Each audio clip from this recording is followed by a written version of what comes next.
ಹಾಗೆ ಈ ಸಿನಿಮಾ ಅವರಾಗಲೇ ಹೇಳಿದಾಗಲೇ 2018 ನಾನು ದರ್ಶನ್ ಡಿಸ್ಕಸ್ ಮಾಡಿದಂಥ ಒಂದು ನಿರ್ಧಾರ ಇದು. ಅದಾದ್ಮೇಲೆ ದರ್ಶನ್ ಗೊತ್ತು, ಯಾವಾಗ ನಾನು ಜಾಸ್ತಿ ಫೋರ್ಸ್ ಮಾಡಲ್ಲ. ಓಕೆ, ನೀನು ಟೈಮ್ ನೀನು ತಗೋತೀಯ, ನೀನು ಅಚ್ಚುಕಟ್ಟಾಗಿ ನಿಂತ್ಕೊಂಡು ಸ್ಕ್ರೀನ್ ಪ್ಲೇ ಮಾಡ್ಕೊಂಡು ನೀನು ಯಾವಾಗ ರೆಡಿ ಅಂತ ಹೇಳು, ಅವಾಗ ಶೂಟಿಂಗ್ ಮಾಡೋಣ ಅಂತ ಹೇಳಿದರು.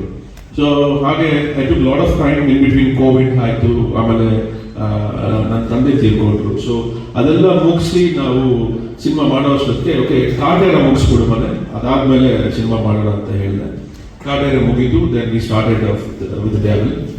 ಸೊ ಅದಾದ್ಮೇಲೆ ಇವತ್ತು ಇಲ್ಲಿ ನಿಮ್ಮ ಮುಂದೆ ಕೂತಿದ್ದೀವಿ. 11th ಬಿಡುಗಡೆ ಆಗ್ತಾ ಇದೆ ಸಿನಿಮಾ.